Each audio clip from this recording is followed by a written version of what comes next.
আহ, আগের ক্লাসে আমরা করছি হচ্ছে ফিগার ড্রয়িং, কিন্তু এইবারের টপিক কিন্তু মানব ফিগার কম্পোজিশন। ফিগার ড্রয়িং আর মানব ফিগার কম্পোজিশনের মধ্যে কিছু সম্পর্ক আছে, এই জন্য হচ্ছে দুটো টপিক একই সাথে আলোচনা করতেছি। এইখানে কিন্তু মানব ফিগার বলতে আমরা খুব সহজে বুঝি মানুষের ফিগারটা কি বোঝাচ্ছি, কিন্তু ওইখানে শুধু ছিল কি ফিগার ড্রয়িং। তখন অন্যদের যে কোনো এনিমেলের যে কোনো ফিগারে প্রবেশ করতে পারতো, বাট এখানে শুধু মানব ফিগারের কথা আসছে, তবে এখানে শুধু মানুষটাকে নির্দেশ করছে। আর এখানে কম্পোজিশন এর বাংলা শব্দ যেটাই হোক না কেন, কিন্তু কম্পোজিশন বলতে যেটা বোঝাচ্ছে এর মধ্যে কিন্তু অনেকগুলো টপিক আছে। আমি টপিকগুলো একটু ভাগ ভাগ করে দেখো যে ফিগারের অনুপাত। অনুপাত নিয়ে আপনাদের কারো কোনো জানেন কি জানেন আমি জানি না, অনুপাত সম্পর্কে জানেন কোনো আইডিয়া আছে অনুপাত কি? এটা বলে দিই, যেহেতু এই জিনিসগুলো আসবে, না হলে পরে কষ্ট হবে আপনাদের নিজেদের জন্য। ঠিক আছে, একটা হচ্ছে অনুপাত আছে। অনুপাত এটা যে ড্রয়িং এর যে কোনো টপিকের সাথে, ফিগারের সাথে সম্পর্ক, এটা যে কোনো কিছুর সাথে হতে পারে। এগুলো সব কম্পোজিশনের সাথে সম্পর্কযুক্ত। ঠিক আছে, অনুপাত আছে। অনুপাতের পরে আছে হচ্ছে ভঙ্গি। ভঙ্গি নিয়েও কিছুক্ষণ আগে একটু বলছিলাম, আমরা আগের ক্লাসে কিন্তু ভঙ্গি নিয়েও একটু বলছি যে বিভিন্ন ভঙ্গিতে থাকবে, কেউ দাঁড়ায় থাকবে, কেউ বসে, এই কথাগুলো বলছিলাম। ভঙ্গিও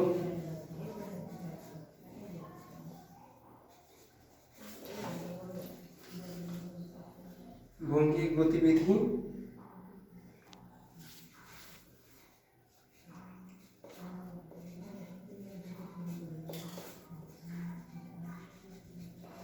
একাধিক ফিগার,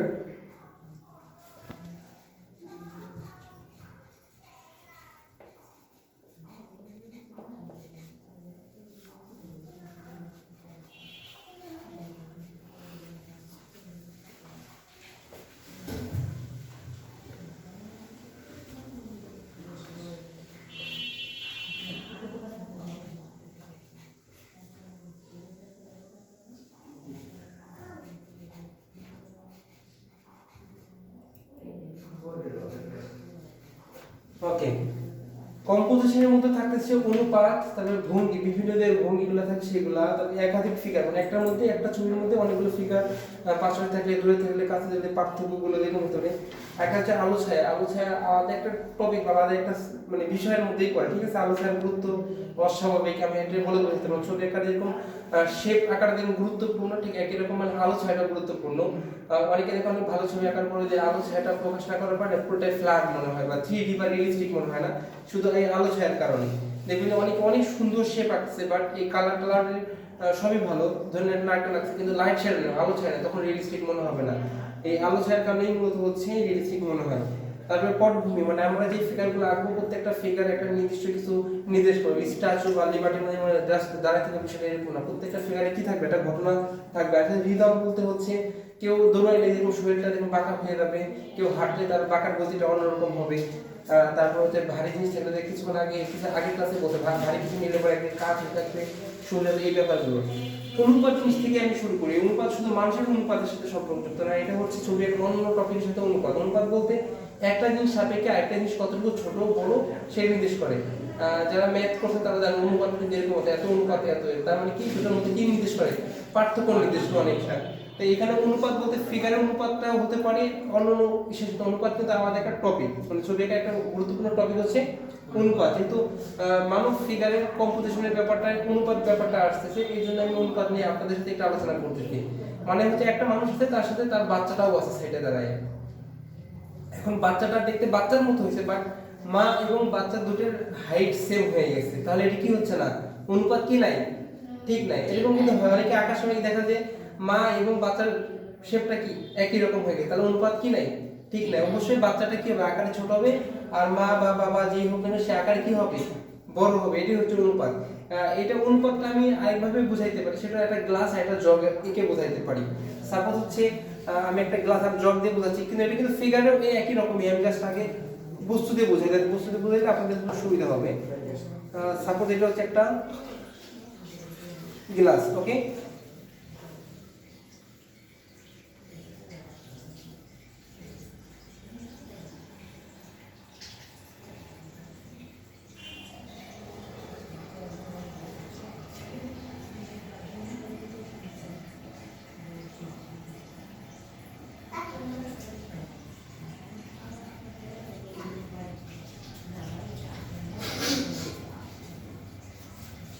এটা একটা জগ, এইটা কি বলছি গ্লাস।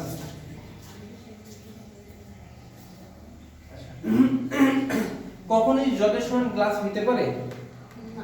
অবশ্যই গ্লাসটা কি হবে, এটা এতটুকু হবে।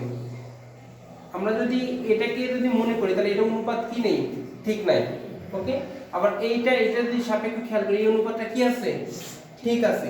এখানে অনুপাতের ব্যাপারটা এরকম হচ্ছে যে একদম বদ্ধ বৃদ্ধ হলে সে একটু পুজো হতে পারে, আর হচ্ছে যে ইয়াং যুবক লম্বা সে লম্বা হবে, ছোট বাচ্চা একবারে সে কখনো হাঁটতে পারবে না, সে হচ্ছে হামাগুড়ি দিবে। তার থেকে একটু বড় সে আবার হচ্ছে একটু হাঁটবে, তার হাইটটা একটু বড় হবে। তার হচ্ছে আরেকটা জিনিস হচ্ছে ফিগারের অনুপাতের মধ্যে একটা জিনিস বড় গুরুত্বপূর্ণ, সেটা হচ্ছে আমাদের বড় মানুষের কিন্তু বডি আর মাথা একটা মোটামুটি ব্যালেন্স আছে, বাট ছোট বাচ্চাদের ক্ষেত্রে কিন্তু বডি থেকে মাথাটা একটু সামান্য বড় থাকে। এটা কিন্তু ভালোভাবে যার পর তারা কিন্তু বুঝতে পারে, সবাই কিন্তু বুঝতে পারে না। এটা আমি যে 8 ক্লাসে ভর্তির প্রায় 2-3 বছর পরে যে এটা আমার মাথায় আসছে, তারা একদম এটা বুঝতেই পারিনি যে ছোট আর বড়দের পার্থক্যটা কিভাবে করতে হয়। পরে খেয়াল করলাম এই জিনিসগুলো থাকে। তারপর হচ্ছে চেহারার মধ্যে যে কিউটনেস, বাবুদের একটা কিউটনেস ভাব থাকে, ওদের শেপটা আলাদা, কিন্তু আমাদের চেহারার রূপ থাকে, অনেক ব্যাপার থাকে কিন্তু। তো সেইগুলো সবকিছু মিলে কি করতে হবে, অনুপাতটা ব্যালেন্স করতে হবে। শুধু ছোট বড় এইগুলো মিলে কি করতে হবে, অনুপাতটা ব্যালেন্স করতে হবে। আপনারা কিন্তু অনলাইনে সার্চ করেন এই ধরনের ফিগার ড্রয়িং কিন্তু অনেক ছবি পাবেন। আমি জাস্ট কিছু ছবি একটু আপনাদের দেখাই ফিগারের। এই যে এখানে একটা অনুপাত জিনিসটা বোঝাই। এখানে কিন্তু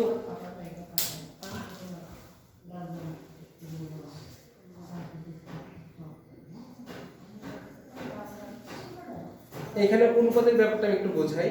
সেটা হচ্ছে এই মাটা আকারে বড় আর বাচ্চাটা কি আকারে ছোট, এটাই মূলত হচ্ছে অনুপাত বোঝাচ্ছে। এখানে যে বাচ্চা আঁকতে গিয়ে আমি বেশি বড় এঁকে ফেলতাম, এত বড়, তাহলে কি মানাইতে না। যদি এত বড় না, আমি জাস্ট অল্প একটু বড়, আমি যদি এই বাচ্চাটাকে এতটুকু বড় করতাম আর ওর মা ব্যাগটা আনতেছে, জিনিসটা কিন্তু মানাইতো না। কারণ বাচ্চাটা তখন বড় হবে, অবশ্যই ওর ব্যাগটা নেওয়ার সক্ষমতা হয়ে গেছে, এটা কিন্তু বুঝতে হবে। তার মানে তখন কিন্তু এতটুকু বড় হলেও ওই মায়ের সাথে অনুপাতে মিলতো, বাট এই ব্যাগটা কি হতো না, যাইতো না। আর একটা জিনিস যদি দেখেন, আমি কিছুক্ষণ মানে আগে ক্লাসে আলোচনা করছিলাম, ভারী কিছু নিলে পরে কি থাকে, ব্যালেন্স করবে, এই করবে। এইখানে যেটা আমরা বলতে পারি হচ্ছে ভঙ্গি বলতে পারি, ভঙ্গির সাথে সম্পর্কিত, রিদমের সাথে সম্পর্কযুক্ত, ঠিক আছে। রিদম, ভঙ্গি আর পটভূমির সাথে এই ছবিটা কিন্তু সম্পর্কযুক্ত। দেখুন ভঙ্গি বলতে হচ্ছে এই যে জিনিসটা নিচে যে একটা ভঙ্গি আছে, ঠিক আছে, গতিবিধি, মানে এই যে হাঁটতেছে যে গতি, এটা কিন্তু গতি। ছবি আঁকার ফিগারের গুরুত্বপূর্ণ বিষয় হচ্ছে এই যে হাঁটতেছে, এটা কিন্তু পায়ের ভাবভঙ্গি থেকে বোঝা যায়। পাটা দিয়ে এখানে বাঁকা হচ্ছে না, এটা কিন্তু হাঁটার গতির উপর ডিপেন্ড করতেছে, কিন্তু ভঙ্গির উপর ডিপেন্ড করতেছে। আর পটভূমি বলতে এটা একটা ঘটনা নির্দেশ করতেছে, এরা সবাই স্কুলে যাচ্ছে না, তবে স্কুল থেকে ব্যাক করতেছে, এটা একটা। আর রিদম আর হচ্ছে ব্যালেন্স, এই যে দুটো ছবি দেখে একটা গল্পের মতো বা একটা কিছু মনে আসতেছে, এটাই মূলত রিদম, একটা ছন্দ আকারে দেখাচ্ছে, একটা কোন একটা ঘটনা ব্যালেন্স করে ফেলছে করে ছবিটাকে। এই জন্য হচ্ছে এই প্রত্যেকটা বিষয় হচ্ছে কম্পোজিশনের সাথে কি আছে সম্পর্কিত। আমি যে ছবিগুলো আঁকবো সেই ছবিতে একদম স্থির একটা মনে দাঁড়ায় আছে মূর্তির মতো, বিষয়টা এরকম যাতে না হয়, অবশ্যই তার মধ্যে কি থাকতে হবে, অনুপাত জিনিসটা থাকতে পারে, ছোট বড় ব্যাপারটা থাকতে হবে। ওই যে আমি বললাম না, একটা ছবি আসছে ওর মধ্যে এরকম মায়ের কোলে শিশু, এটা ভার্সিটি মানে ভার্সিটি অ্যাডমিশনে অথবা হচ্ছে এই নিবন্ধনের ক্ষেত্রে আসছিল যে মায়ের কোলে শিশু। এখানে কিন্তু অনেক মানুষ বাদ পড়ছে শুধু একটা কারণে, যে মায়ের কোলে যে শিশু, দেখা যাচ্ছে শিশু আকাশে সাইজে মার সমান হয়ে গেছে, আবার কিছু কিছু দেখা হয়ে গেছে শিশুর চেহারাটার মধ্যে ওই যে কিউটনেস ওঠে নাই। এবং কি আমি দেখছি যে ওই সময় যারা পাস করে নাই একটু ফিগার ড্রয়িং করে, তারা তাদের কষ্ট লাগতেছিল যে আমার ফিগার হয়েছে, আমার ফিগার সমস্যা কোথায়, এরকম অনেক হতো। ফিগার তো মার থেকে আকারে ছোট, বাট মার থেকে ছোট করছে কিছু, দেখা যায় নাকের শেপটা, নাকের শেপ কিন্তু কখনো বাচ্চাদের বড় মাসের মতো নাক হবে না, অবশ্য নাকের সাইজটাও কি হবে, অনুপাত হারে কি হবে, ছোট বড় একটা ব্যালেন্সের ব্যাপারটা থাকবে। এইগুলো কারণে অনেকে, এবং কি যারা খাতা কাটছে তারা কিন্তু মূলত চারুকলার রিলেটেড, তারা কিন্তু মূলত খুব অল্প সময়ে ডিগ্রি বা অন্য সাবজেক্ট তারা কিন্তু খাতাগুলো কাটে না। এরা হয়তো ইউনিভার্সিটি, ঢাকা ইউনিভার্সিটি, অন্য ইউনিভার্সিটি বড় বড় যারা চারুকলা আছে তার মধ্যে এই খাতাগুলো কাটে। তো সেই জায়গা থেকে কিন্তু এই অনুপাতটা কিন্তু গুরুত্বপূর্ণ, মানে অনুপাত থেকে অবহেলা করলে শেষ। তার ভঙ্গি বা গতি, তার কম্পোজিশনে ভঙ্গি গতি তোমার একটা গল্প থাকে, এই প্রত্যেকটা গল্পে কিন্তু একটা আছে। আমি জাস্ট কিছু ছবি কিছু আগে ডাউনলোড দিয়ে শুধু আপনাদের দেখানোর জন্য, এই যে ভঙ্গি বা গতি, এই ভঙ্গি ভঙ্গি বলতে হচ্ছে কোন ভঙ্গিতে বসে আছে এটাই বলতে, আর গতি বলতে সে যদি হাঁটে তার হাত পা নাড়াচাড়া, আমরা হাঁটলে কিন্তু শুধু হাতটা এইভাবে রেখে কিন্তু হাঁটি না, আমরা কিন্তু হাতটাও কিন্তু আপ ডাউন করে পায়ের সাথে যায়, তার মানে হাঁটার সময় হাতও নড়াচড়া করতে হয়, পাটা নড়াচড়া এবং বডিটাও কি করে মুভ করে। আমি হ্যাঁ আলাদা, এবং কি আমরা যে হাঁটে আমরা পাঞ্জাবি পরে থাকলে পাঞ্জাবি আস্তে নড়বে, বাট দৌড়ালে পাঞ্জাবিটা কি হবে, দৌড়ানো। এগুলো কিন্তু গতির উপর ডিপেন্ড করে। ছবি আঁকার অনেক মানে কম্পোজিশনের মধ্যে গুরুত্বপূর্ণ একটা বিষয় আছে কি গতি। এটা স্থির হতে পারে, হতে পারে, দৌড়ানো হতে পারে, কিন্তু আপনি ওই ছবির মধ্যে কি প্রকাশ করতেছেন এটা আপনাকে মোটামুটি ব্যালেন্স করতে হবে। তো একাধিক ফিগার, একাধিক ফিগার অটোমেটিকলি যে ছবিটা দেখালাম মা ও শিশু, এখানে কিন্তু অটোমেটিকলি দুটো ফিগার ছিল, একের অধিক যে কোনো ফিগার হতেই পারে। এখানে দেখুন অনেকগুলো ফিগার দেখা যায়, এই ছবিটা আমরা ভালো করে লক্ষ্য করে দেখবো, এর একদম এই যে চারটা ফিগার দেখা যায়, এখানে হচ্ছে একাধিক ফিগার। আর ওই যে মা ও শিশু যেটা দেখাইছি শিক্ষা সময় ওটাও কি একাধিক ফিগার। আর এখানে কিন্তু একটা গল্প নিতেছে, সবাই সিঁড়ি থেকে নামতেছে, আবার এই যে এখানে একজন সিঁড়ি থেকে উঠতেছে, এবং কি ওঠার সময় এই যে নামতেছে এখানে কিন্তু একটা গতি কাজ করতেছে, এবং কি সে যে নামতেছে এটা খুব ভালোভাবে বোঝা যাচ্ছে, সে যে নামতেছে, এবং এটা পুরো ফটোগ্রাফির মতো হচ্ছে আঁকাটা। কিন্তু কিন্তু অনেকেই হয়তো এই আঁকাটা কি হবে, হয়তো সিঁড়ি করে ওই স্টিল দাঁড়ায় আছে, আর একটা পা উঁচু করছে, পা দেখে মনে হবে প্রতিবন্ধীর মতো। অবশ্যই এই ধরনের ফিগার আঁকলে কি হয়ে যাবে, ওই খাতার নাম্বার কিন্তু অটোমেটিকলি কম পাবে। এটার ভালো করার বুদ্ধি একটাই, যত পারেন আপনারা আঁকাবেন। আমার ক্লাস করার থেকে আমি মনে করি যে এর থেকে 3-4 গুণ বেশি আপনাদের প্র্যাকটিস করা দরকার, মানে আঁকা দরকার। তা আলো ছায়া, আলো ছায়া আমি এটা দিয়ে একটু বুঝাই দিই। আলো ছায়ার মাধ্যমে কি বলছি, আমি বলছি রিয়েলিস্টিক করা। আমরা কিন্তু আগের ক্লাসে কিন্তু চোখ আঁকাইছিলাম, এই যে চোখটা কিন্তু এই আলো ছায়ার জন্য একটু হলো কিন্তু রিয়েলিস্টিক হচ্ছে, বাট এদের এই ফিগারগুলো আর চোখের মধ্যে কিন্তু অনেক পার্থক্য। চোখটা কিন্তু সুন্দর লাগতেছে শুধু এই আলো ছায়ার জন্য, উল্টা করে ধরছি বাট এদের এখানে গরু আছে, পাখি আছে, এটা কিন্তু এটার মতো সুন্দর লাগতেছে না, শুধু লাইট শ্যাডোর কারণে বা আলো ছায়ার কারণে। তাই আলো ছায়াটাকেও আমাকে গুরুত্ব দিতে হবে। আমরা এখানে যে ছবিগুলো আপনাদের শেয়ার করে দেখেন, এই প্রত্যেকটা একটা ফিগারকে জাস্ট আমি জুম করে দেখাচ্ছি, এটা মোবাইলে দেখা যাচ্ছে কিনা আমি জানি না, বাট আপনারা তো দেখতে পাচ্ছেন। আচ্ছা এইখানে দেখেন, এই মানুষটার চেহারা দেখে বোঝেন আলোর কোন দিক থেকে আসছে। হ্যাঁ আলো আলো আলো আলো আর ছায়ার ব্যাপারটা বলছে, আলোটা কোন দিকে আছে মনে হয়, হ্যাঁ তার মানে হচ্ছে বাম দিক থেকে আলো পড়ছে, এবং ছায়াগুলো পড়ছে কোন সাইডে, এই যে ডান সাইডে পড়ছে। এবং কি শুধু এটা সূর্যের আলো দিনের বেলা, তার মানে এখানে লাইট কিন্তু দুইটা নাই, সূর্য তার দুটো হতে পারে না, একটাই হবে। মূলত ল্যান্ডে বা সরাসরি আঁকতে গেলে এই ধরনের আলোগুলো প্রত্যেকটা ফিগারে আলো একটাই পড়বে, মানে আলো একদিক থেকে পড়বে, শ্যাডো একই সাইডে পড়বে। আমরা একটু জুম আউট করি, একটু লক্ষ্য করে দেখুন প্রত্যেকটা ফিগারে আলোটা সামনের দিকে পড়ছে বা এই ডান দিক থেকে পড়ছে বলে মনে হয়। এই বাম পাশে থাকলেও মূলত থেকে এই দিক থেকে কি হচ্ছে, আলোটা পড়ছে। প্রত্যেকটা ছবিতে দেখেন এটা ডান পাশে মানে বাম পাশে আলো পড়ে না, বাট বাম পাশে পায়ে আলো পড়ছে, বাট তারপরে মনে হচ্ছে আলোটা কোন দিক থেকে আসছে, বাম দিক থেকে পড়ছে। খেয়াল করছেন? হ্যাঁ এটাই মূলত আলো ছায়ার গুরুত্বপূর্ণ টপিক, যে আপনাদের আলো ছায়ার ব্যাপারটা কি করতে হবে, ব্যালেন্স করতে হবে। আর এই ফিগারের আগে কিন্তু আপনাদের প্রচুর স্টিল লাইফ করে, স্টিল লাইফেই হচ্ছে মূলত এই জিনিসগুলো ঠিকঠাক করে ফিগারে গিয়ে অ্যাপ্লাই করা উচিত। আমি এটাকেও কিন্তু রিয়েলিস্টিকের মতো করে করে ফেলতে পারি, জাস্ট লাইট সেটাও বোঝাই, আমি জাস্ট জবটাকে করতে এই গ্লাসটাই করি, গ্লাসটা করতে সময় কম লাগবে, কিন্তু 40 মিনিট পরে ক্লাস কেটে যায়, ঠিক আছে? আমি এই গ্লাসটাই করবো তাই বলতেছি। গ্লাসটা একটু রিয়েলিস্টিক করে আমি লাইট শেডোতে বোঝানোর চেষ্টা করি। যদি সাপোজ আলোচনা নিয়ে নাকি ক্লাস হয়েছে, আমি নিজে নিয়েছি, তো অনেকদিন আগে, আজকের কথা না। আমি সাপোজ যদি এখানে একটা সূর্যের আলোর মতো আলো ধরতে পারি, এটা জাস্ট সান, একটা সূর্য আঁকলাম, ওকে, তা এখান থেকে যদি এরপর আলো পড়ে, মুছে ফেলি,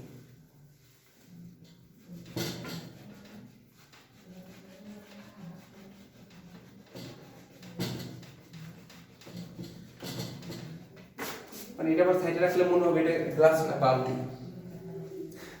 আচ্ছা এই দিক থেকে যদি আলো পড়ে, তার মানে এই সাইডে কি থাকবে, আলো, আর অটোমেটিক্যালি অপোজিট সাইডে কি করবে, শ্যাডো।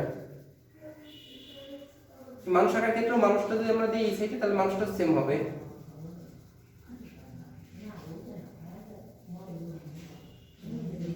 আবার হচ্ছে এই ধরনের জিনিসের ক্ষেত্রে কিন্তু এই ভিতরের সাইডে কিন্তু এই সাইডে শ্যাডো পড়ে, কোন গ্লাসটা খেয়াল করে দেখলে ভিতরের সাইডে কিন্তু শ্যাডো পড়বে এই সাইডে, কিন্তু এই সাইডে পাটের কারণে আলোটা এখানে পৌঁছায় না, কিন্তু ডাইরেক্ট উপরে এই পাশে গিয়ে পৌঁছায়, তাহলে এই জায়গাটা কি হবে তখন,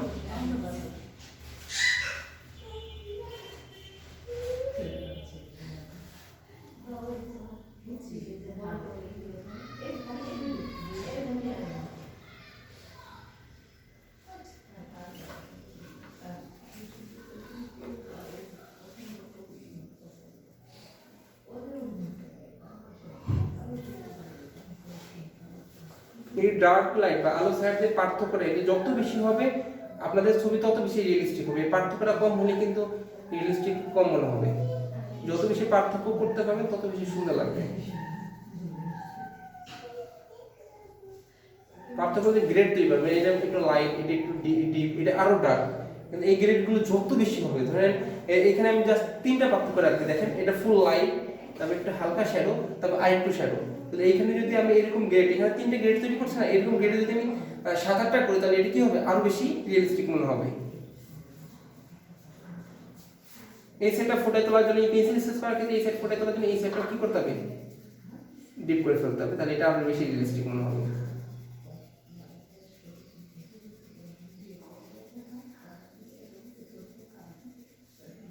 ওই সেট ডিপ করে এই সেটটা যেন চোখে লাগে, এটা আমার মোটামুটি ব্যালেন্স করে ফেলতে হবে যাতে এই সেটটা আমার চোখে না লাগে।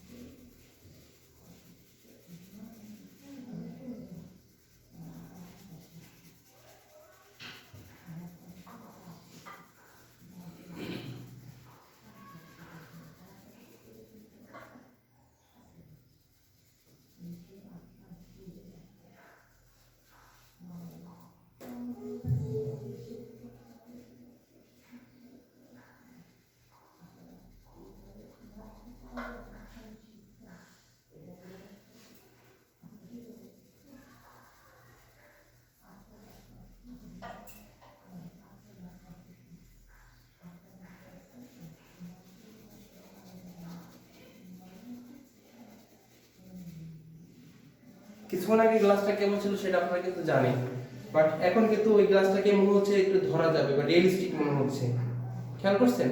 তার আগে কিন্তু ফ্ল্যাট ছিল, বাট লাইট শ্যাডোর কারণে কি হয়ে গেছে, এটা রিয়েলিস্টিক হবে। ফিগারের ক্ষেত্রেও এই আলো শ্যাডো গুরুত্বপূর্ণ, যে কোনো একটা দিক থেকে আলো আসবে, একটা দিক থেকে শ্যাডো করবে, কিন্তু ঘরের ভিতরে কিন্তু লাইট শ্যাডোটা দুই দিক থেকে আসতে হবে। যদি ঘরের মধ্যে লাইট দুটো থাকে, একটা সূর্যের আলো পড়লো, এই যে একটা কি লাইটের আলো পড়লো, তখন কিন্তু লাইটের আলো এদিক আপ ডাউন করে। আপনারা ছবিগুলো দেখবেন এবং পর্যবেক্ষণ দেখুন, আস্তে আস্তে জিনিসগুলো আপনারা নিজেরা বুঝতে পারবেন। তারপর হচ্ছে একাধিক ফিগার, তারপরে আমরা এখানে অনেকগুলো ফিগার আঁকবো। কোন ফিগার কাছে, কোন ফিগার দূরে, এরকম একাধিক ফিগার।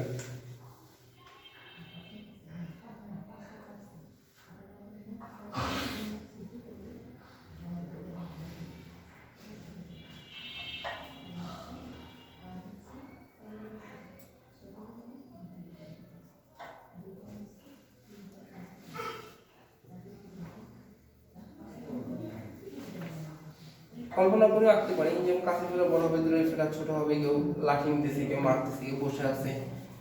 সাপোজ এখানে একটা গাছ আঁকাচ্ছি, একাধিক ফিগারের যেহেতু টপিক আসছে।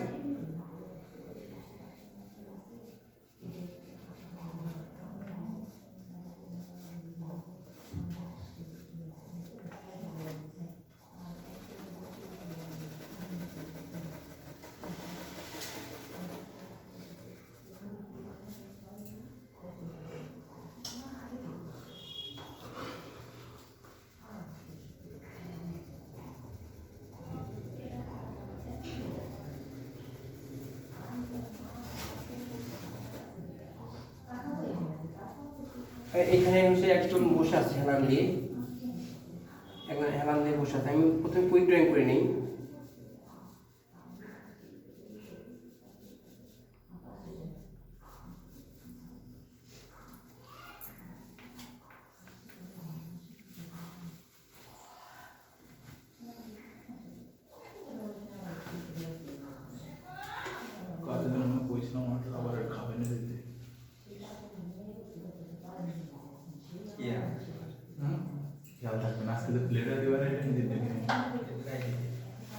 এই যে এখানে একটা ফিগার দিলাম, বলছেন একাধিক ফিগার, তার মানে একটা করে ফিগার বাড়াবো। এটা যেহেতু দ্রুত করছে, এটাকে আমি কুইক ড্রয়িং ধরতে পারি, ঠিক আছে। এখন আমি আস্তে আস্তে এটা টিপ করবো বা এটাকে বোঝানোর চেষ্টা করতে, এটা ফিগারটা কেমন ভাবে আসছে।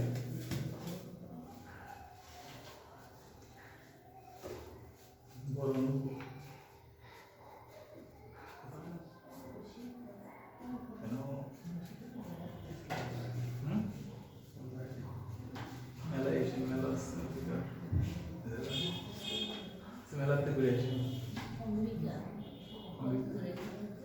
শহরে। এবং কি এইখানে এটাতে দেখুন লাইট শ্যাডোটা কোন দিকে দিছি, আমি ডান পাশে দিছি না, তো এইখানে কিন্তু শ্যাডোটা এই পিঠে পড়বে, এই গাছের শ্যাডোটা। হাতটা বেশি মোটা হয়ে গেছে।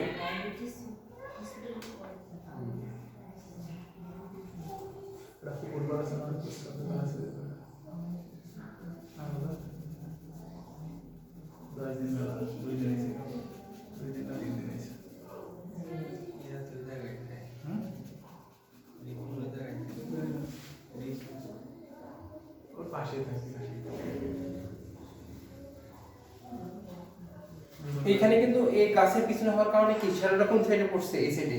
এই গাছের ক্ষেত্রে কিন্তু দেখাচ্ছে সূর্যটা এই দিক থেকে পড়ছে, এখানে লাইট, এখানে কি শ্যাডো, বাট এই শ্যাডোটা আমাদের পিঠে পড়ে গিয়ে পড়ছে, ঠিক আছে, এরকম করছি। আর হাতটা কিন্তু বেশি লম্বা হয়ে গেছে, এটা বোঝা যায় লম্বা হয়ে গেছে, বোঝা যায় না? এই ধরনের কিন্তু লম্বা হয়ে কিন্তু নাম্বার কাটবে। তো এভাবে আমার ব্যালেন্স করে ফেলতে পারলে হয়তো এটার জন্য তারা আপনার অন্য ড্রয়িং বা অবস্থার উপর ডিপেন্ড করে, ওরে বিচারের উপর ডিপেন্ড করে যে সে চাইলে বাড়াই ঠিক করে দিতে পারে, কমাই দিতে পারে, কিন্তু এটা কিন্তু ভুল। এবং আপনাকে এই ধরনের একটু ফিগার একটু বড় ছোট হয়ে গেলে পরিষ্কার করে ছোট বা পারফেক্ট না করতে পারলে এই সমস্ত কারণে এই নাম্বার পায় না, এই জন্য কিন্তু নাম্বার পায় এবং অবহেলা করে। এটা কিন্তু বোঝা যাচ্ছে যে বড়, মানে একটা ফিগার দাঁড়াইলে তার কোমর কতটুকু যায়। আমরা নিজেরা একটু লক্ষ্য করে, আমি নিজে এইভাবে দাঁড়াই, আমাদের এখানে আমাদের নাভিটা আছে, নাভি থেকে কিন্তু হাঁটা আরো নিচে যাবে, আবার দেখা যাচ্ছে হাঁটু এবং কি আমাদের কোমর ঠিক মাঝখান পর্যন্ত আমার হাতটা যাচ্ছে, মানে আমার হাঁটু পর্যন্ত পৌঁছাবে না, আবার কি হবে না, এই যে কোমর কোমর পর্যন্ত থাকবে, এতটুকু থাকবে না, অনেকে কোমর পর্যন্ত দিয়ে দেয়, অনেক কম পর্যন্ত দিচ্ছে, আবার কেউ হাঁটু পর্যন্ত ধরে ঝুলাই দিচ্ছে, তখন কিন্তু সমস্যা। আমরা যদি এটাকে লক্ষ্য করি, এর কোমরটা কিন্তু এইখানে, তার মানে এই যে কোমর আর এটা ধরে ওর হাঁটু, যদি এইটুকু হয় তাহলে ওর হাত যত লম্বা হয় হাতটা কিন্তু এই পর্যন্ত পৌঁছায় যায়, তাহলে হাঁটুতে কিন্তু বড় হয়ে গেছে। এই ব্যালেন্সগুলো আমরা আবার কিভাবে করতে পারি, একটু আমি আলাদা একটা ফিগার করি, এখানে যে দাঁড়াই আছে,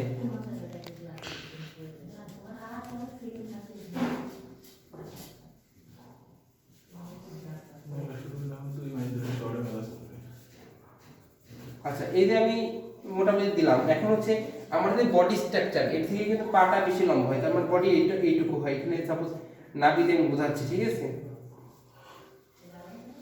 এখন এইটাতে আমি নাভি বোঝাই আর কি, এটা খালি গায়ে ধরলাম মানে বোঝানোর জন্য, সুবিধার জন্য, ঠিক আছে। এখন হচ্ছে এটা দিছি পা, পা দিলাম, এটা যদি আমার হাঁটু হয়, এটা কি আমার হাঁটু, তাহলে আমার হাতটা কতটুকু লম্বা হতে পারে, এতটুকু লম্বা হতে, এর বেশি লম্বা হবে না। এখন এই মানুষটাকে আমি কাট করে রাখছি, কাট করে রাখলে আমাকে বুঝতে হবে যে এইখানকার যে দূরত্ব তার থেকে এই দূরত্বটা হাঁটু থেকে কি হয়ে গেছে, বেশি হয়ে গেছে, তাহলে এটা কি হবে, ভুল হবে। এটা কিন্তু আমি ইচ্ছা করে করিনি, ভুল হয়ে গেছে, তাই আমি যেহেতু হয়ে গেছে তাহলে আমি যদি বুঝতে পারতেছি তাহলে আমি কি করতে পারবো, সংশোধন করতে পারবো। আমি যদি বুঝতে সক্ষম না হই তাহলে আমি কি করতে পারবো না, সংশোধন করতে পারবো। এটা কিন্তু প্র্যাকটিসের উপর ডিপেন্ড করে। তারপরে আমার হাতটা এই পর্যন্ত পৌঁছাতে, এর বেশি বড় কখনোই হবে না হাতটা। এই যে মানুষটা এই পর্যন্ত দাঁড়ানো দিলাম, এই পর্যন্ত হাত হবে, এর বেশি হাতটা হবে না। আমি যদি হাতটা এই বাঁকা করেও দিই, হাতটা বাঁকা করেও দিই, দেখা যায় ওই পর্যন্তই পৌঁছাবে, এর বেশি হাতটা হাঁটাও বেশি কি হবে না, বড় হবে না। মোটামুটি কি করলেও কল্পনা করলেও অতটুকুই হবে। দুই হাত কি থাকে, একই রকম সমান থাকে, আর ছোট বড় হলে প্রতিবন্ধীর মতো মনে হবে, এটা খেয়াল রাখতে হবে।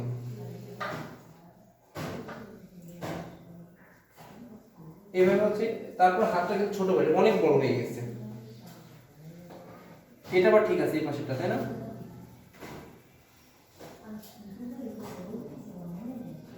কোনোটা একটু করে দিব,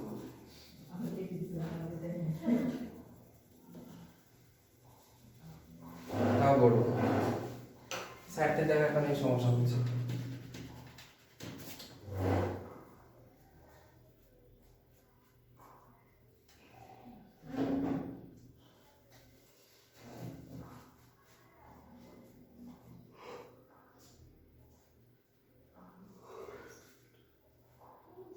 তাহলে এইভাবে কেউ হাত বাঁকা করে, এটা মূলত এটা বাঁকা হয়েছে এইভাবে, এরকম লাগতেছে না একবারে, একবার বাঁকা, কিন্তু এইভাবে কিন্তু সচল করে না, হয়তো এমন থাকবে বা এমন এমন থাকে না, এটা পুরো বাঁকা লাগতেছে, এটা কিন্তু ভুলের মধ্যে পড়বে। হাত সোজা হবে, হাত অথবা এই দিকে হবে, ওই দিকে তেমন তো মানুষজন করে না। কেউ কাউকে দিতে গেলে ওর বডি স্ট্রাকচার কি হয়ে যাবে, মুভ করবে, কিন্তু মানে হাতটা যদি কাউকে এইভাবে দিতেও চায়, এইভাবে তো দেয় না, দিলে কি হবে, বডিটাও ঘুরবে। আর যদি এরকম হয় তাহলে হাতটা কি হবে, আর একটু সোজা নামতে পারে, বাট এত দূর বাঁকা হবে না।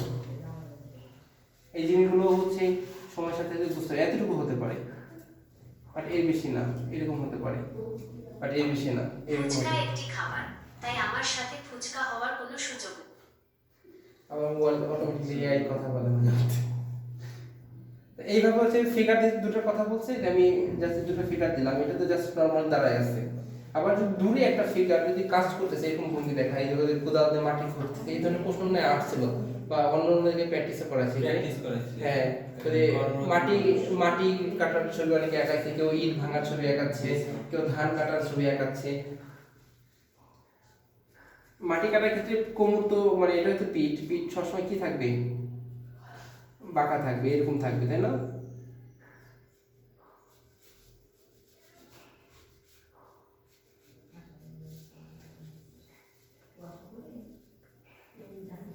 এমন থাকতে পারে, মানে হাত নিচের দিকে থাকতে পারে, আবার হচ্ছে উঁচু করে যদি ই করে তাহলে আবার হচ্ছে এমনও থাকতে পারে।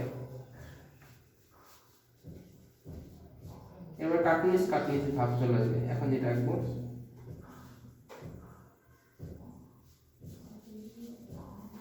কোদাল দিয়ে, এটা হবে না, এটা ভালো হবে না।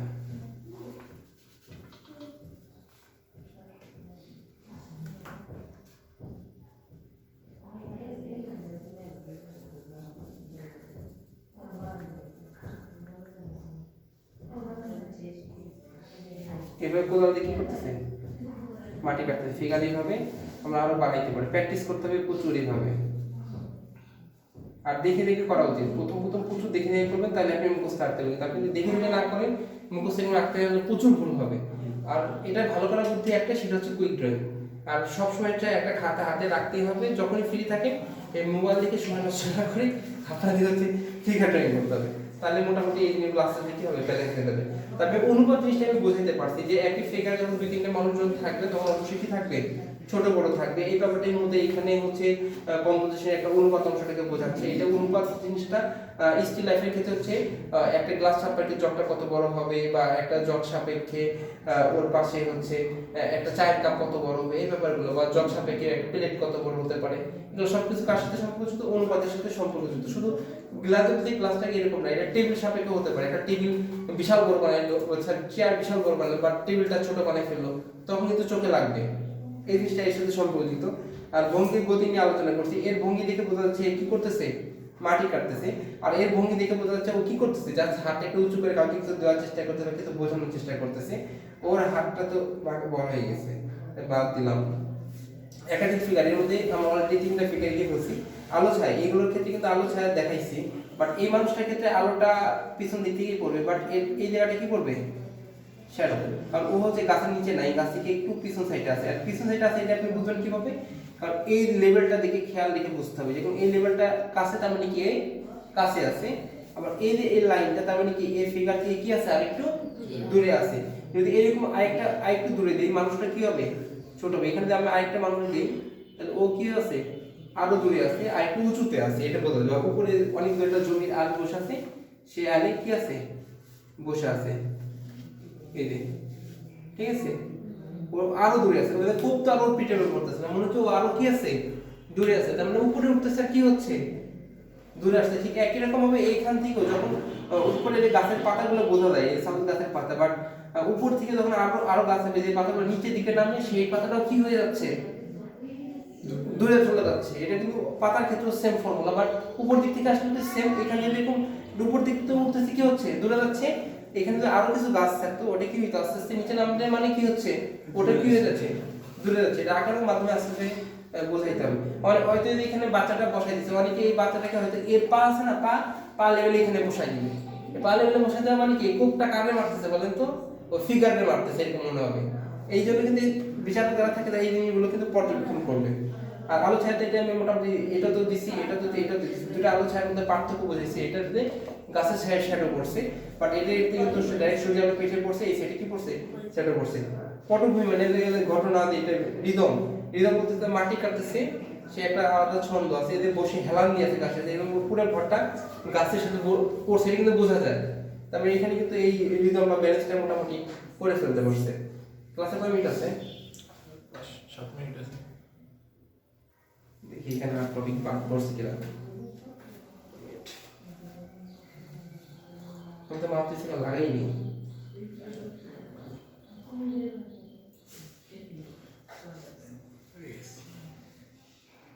সমস্যা নেই, শোনা যায়। স্পেকট্রাম তো মাউন্টেনে মাছ তোলা হয়েছে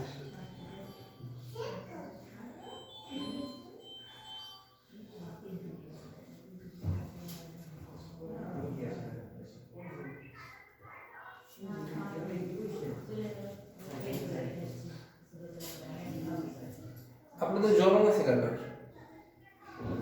জল রং নাই? জল জল রং জল রং না কালারের যতগুলো মাধ্যম আছে তার মধ্যে হচ্ছে জল রংটা সব থেকে টাফ, আবার হচ্ছে জলটা সব থেকে হচ্ছে মজার।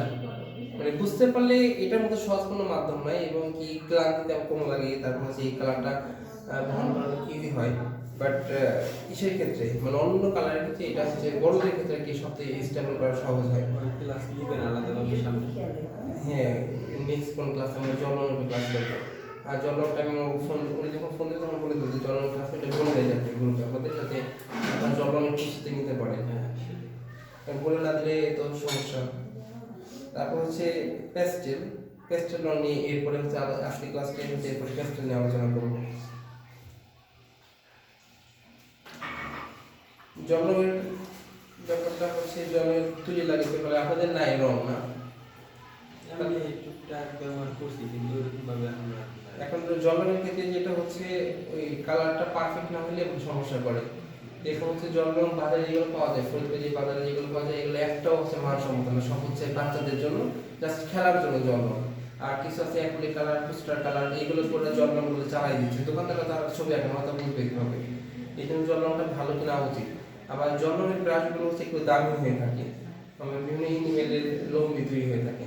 জলরঙের যে লোমগুলো আছে মানে যে তুলিগুলো আছে, নর্মালি এমনি দেয়ালের রং করা ব্রাশ আলাদা দেখছেন, তারপর হচ্ছে রাস্তায় রং করার আর ব্রাশ আলাদা, তারপর হচ্ছে পেন্সিলের ছবি আঁকার ব্যাপারটা যেমন পোস্টার লেখা। পোস্টারের তুলি আলাদা, এবং কি জলরঙের পুরো সেটআপটাই আলাদা।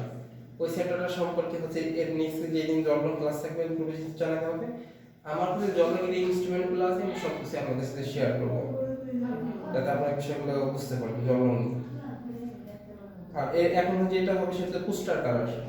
পোস্টার কালারে হচ্ছে আমরা হচ্ছে জলজীবন, জলজীবন বলতে হচ্ছে জলবস্তুই বোঝাচ্ছে, যে জলবস্তুতে জিনিসপাতে প্রাকৃতিক দৃশ্য, মানব অঙ্গভঙ্গি আর পশু পাখি। আমরা ওয়াইড লাগবে এখন যে ক্লাসটা আর কি হবে। পোস্টার কালার আছে আপনাদের? জি পোস্টার পোস্টার না, ওদের পেস্টেল কালারটা আছে। ছিল এখন পেস্টেল কালারটা অনেক ভালো। আগে ট্রাই করতাম। হ্যাঁ, আগে ট্রাই করতাম ওগুলোতে, বাচ্চারা নিয়ে গেছে। বাকিরা আসলে পরে